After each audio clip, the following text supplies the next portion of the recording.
Hello बच्चों, चलिए प्रश्न को पढ़ते हैं।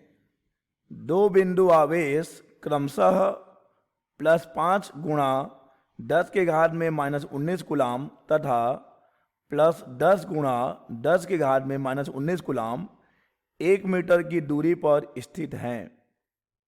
दोनों आवेशों को जोड़ने वाली रेखा के किस बिंदु पर वैद्युत क्षेत्र की तीव्रता शून्य होगी। चलिए सबसे पहले हम लिख लेंगे मूल अवधारणा जिस पर कि यह प्रश्न आधारित है। यह प्रश्न आधारित है वैद्युत क्षेत्र की तीव्रता पर। वैद्युत क्षेत्र की तीव्रता। और बच्चों मान लीजिए कि हमारे पास एक बिंदु आवेश Q है, तो इस बिंदु आवेश Q से r दूरी पर किसी बिंदु पर विद्युत क्षेत्र की तीव्रता E बराबर होती है 1/4 पाई एप्सिलॉन नॉट Q/r का वर्ग। यह है बच्चों एक बिंदु आवेश के कारण विद्युत क्षेत्र की तीव्रता, और इस सूत्र का हम प्रयोग करेंगे इस प्रश्न को हल करने के लिए। चलिए बच्चों प्रश्न को हल करते हैं। प्रश्न में दिया गया है दो बिंदु आवेश। चलिए मान लेते हैं कि यहां पर Q1 जो है, Q1 का मान है +5 गुणा 10 के घात में -19 कूलाम पहला आवेश, और यहां से 1 मीटर की दूरी पर दूसरा आवेश है Q2 का मान है +10 गुणा 10 के घात में -19 कूलाम, और दोनों के बीच की दूरी है बच्चों 1 मीटर। दोनों आवेशों के बीच की दूरी है 1 मीटर। अब देखिए प्रश्न में कहा गया है कि इन दोनों आवेशों को जोड़ने वाली रेखा के किस बिंदु पर वैद्युत क्षेत्र की तीव्रता शून्य होगी। चलिए मान लेते हैं कि पहले आवेश से यानी कि Q1 से x दूरी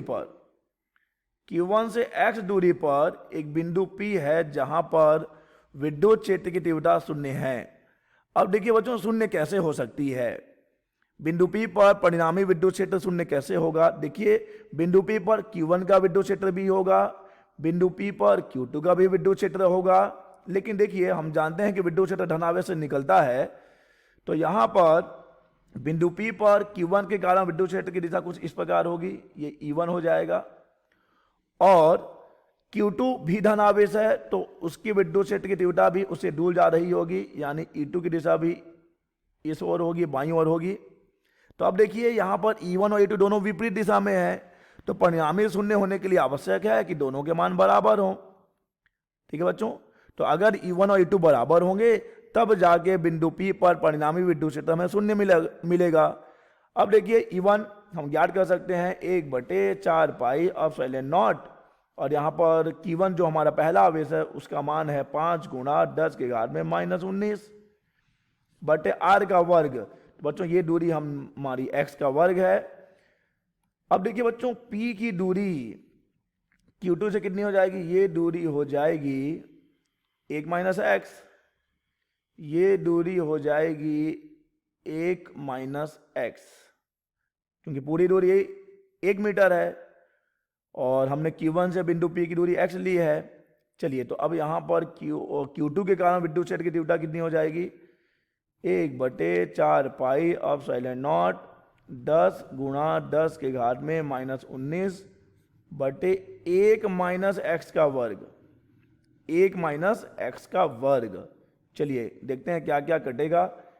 1/4 pi epsilon not, 1/4 pi epsilon not 10 के घात में -19, 10 के घात में -19, 5 1 कम, और ये 5 दूनी 10। काफ़ी चीज़ें काटी जा चुकी हैं, तो चलिए देखते हैं हमारे पास बस बचा क्या है। हमारे पास बच जाएगा और 2x का वर्ग, तिर्यक गुणा किया हमने 2x का वर्ग, और ये इधर आके बचेगा 1 - x का वर्ग। तो हमें मिल रहा है 2x का वर्ग बराबर 1 का वर्ग यानी कि 1 - 2x और प्लस x का वर्ग, तो हमारे पास बचेगा x का वर्ग प्लस 2x माइनस 1 बराबर 0। ठीक है बच्चों, तो अब देखिए इस वर्ग समीकरण को हम हल करेंगे। सूत्र x बराबर माइनस बी प्लस माइनस वर्गमूल b का वर्ग माइनस 4ac बटे 2a से। तो चलिए यहाँ पर देखते हैं।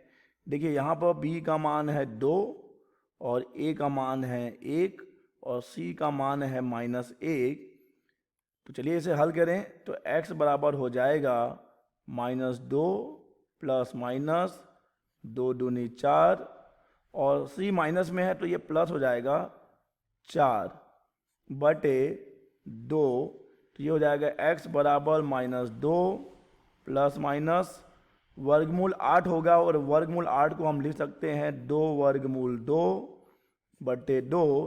तो यहाँ से 2 और 2 कट जाएगा तो x बराबर हमें मिलेगा -1 प्लस माइनस वर्गमूल 2। ठीक है बच्चों, तो एक बार हम प्लस चिन्ह लेंगे और एक बार हम ऋण चिन्ह लेंगे। तो हमें मिलेगा x के दो मान, एक मान मिलेगा -2.41 मीटर है और एक मिलेगा बच्चों 0.41 मीटर। तो यहाँ पर हमारा सही उत्तर हो जाएगा, हम धनात्मक चिन्ह लेंगे तो x बराबर हो जाएगा 0.41 मीटर। अतः बच्चों इस Q1 से कितनी दूरी पर, इस Q1 से 0.41 मीटर की दूरी पर बिंदु P होगा जहाँ पर विद्युत क्षेत्र 0 होगा। आशा करते हैं बच्चों आपको यह प्रश्न समझ आया होगा। धन्यवाद।